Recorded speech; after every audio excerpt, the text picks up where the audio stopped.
nuestro ordenamiento jurídico interno no se condice con lo que estipula en la cúspide la Constitución Nacional y los tratados internacionales a su mismo nivel.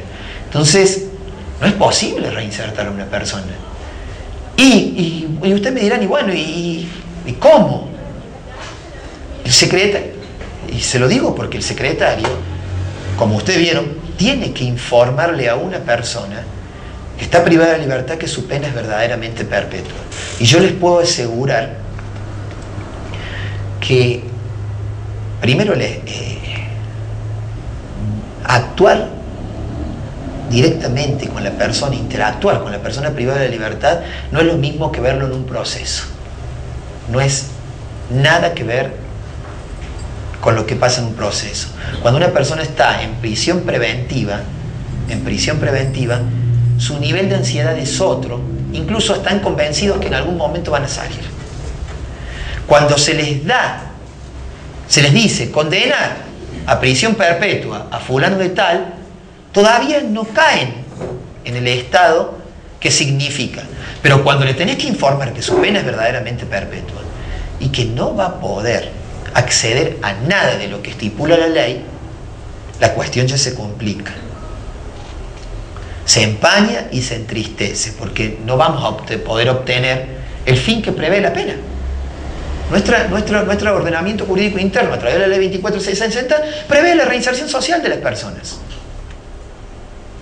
Y esta persona no es posible.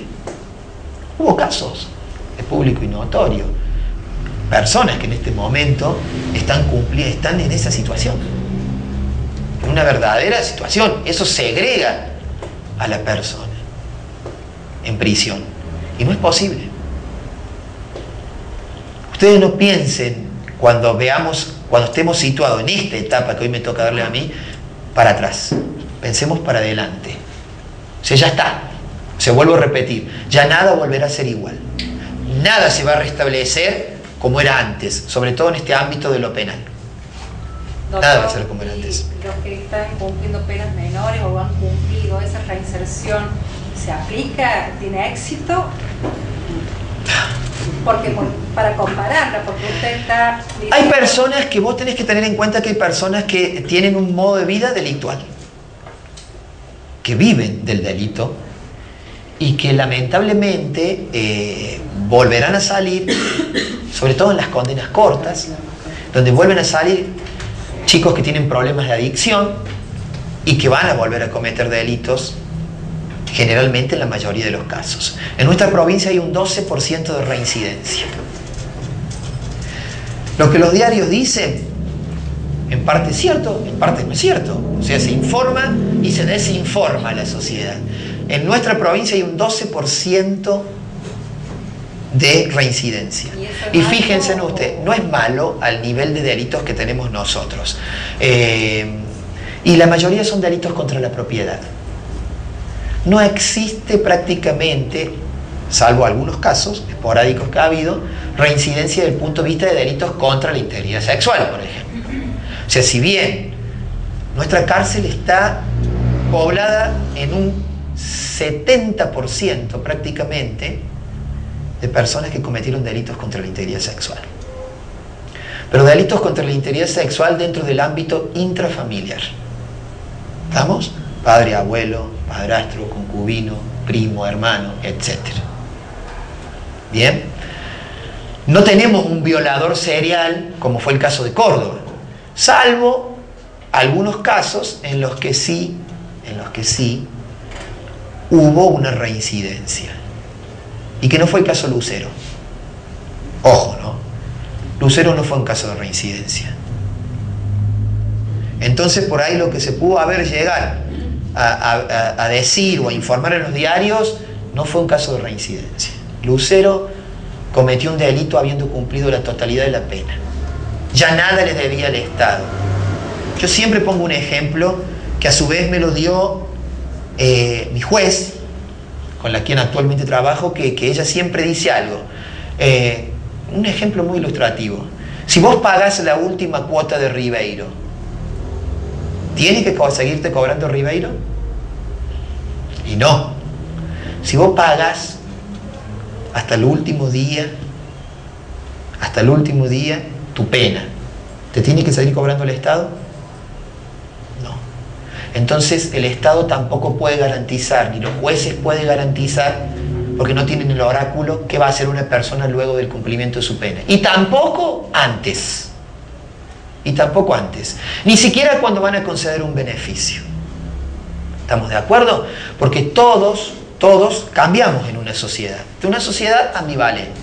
Todos podemos cambiar, todos podemos evolucionar psicológicamente e involucionar psicológicamente en todos los aspectos, en nuestra personalidad, en el trabajo, en todos los aspectos. ¿Por qué no una persona privada de la libertad? Una persona privada de la libertad está privada de su libertad, nada más. Salud, educación, trabajo, tiene que garantizarlo el Estado. ¿Cómo lo hará? Veremos. En definitiva, para las personas privadas de la libertad, la ley estipula un tratamiento penitenciario. ¿Por qué le digo que estas leyes son incongruentes? Primero, la mayoría de los delitos tienen penas perpetuas, las que les mencioné, salvo el homicidio en ocasión de robo, que prevé una pena de 10 a 25 años. Entonces ni siquiera sabemos qué quiso hacer el legislador con la ley Bloomberg.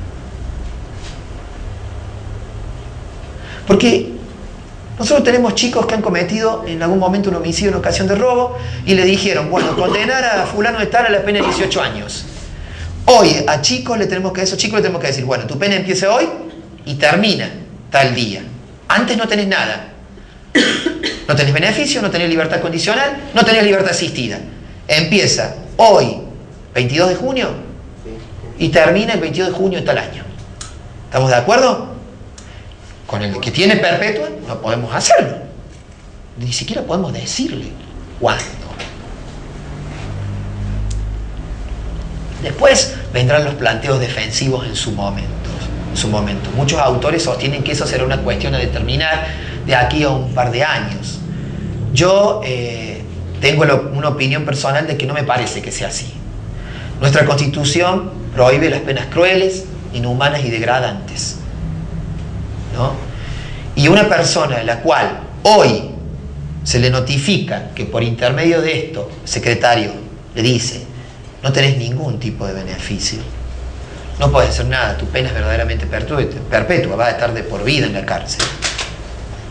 Es una persona que comienza una pena cruel.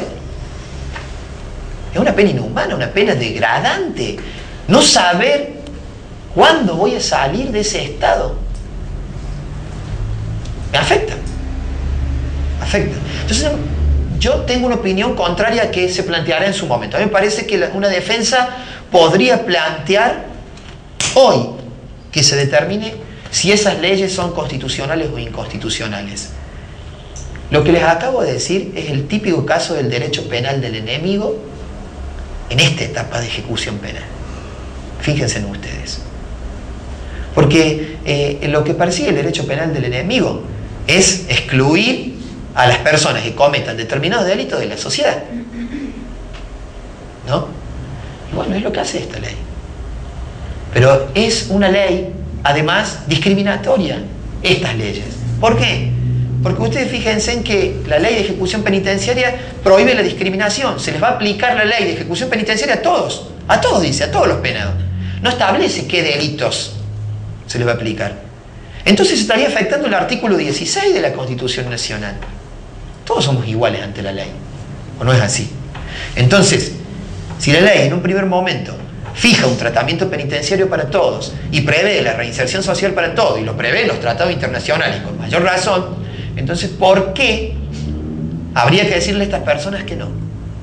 De todos modos, les cuento que a nivel nacional hay proyectos que están bregando por la abrogación pronta del artículo 56 bis y del segundo párrafo del artículo 14 del Código Penal. Hay jurisprudencia que ya ha declarado la inconstitucionalidad solo a los fines de la reincidencia, que es la segunda parte del artículo 14 del Código Penal. Todavía no se ha tocado el tema este, que es el 56 bis. Entonces, secretaria tiene que tener templanza para notificar esto, para explicar ¿Por qué? Porque se propugna una ejecución penitenciaria tendiente a la orientación y no al castigo. ¿Estamos de acuerdo? Ya fue castigado.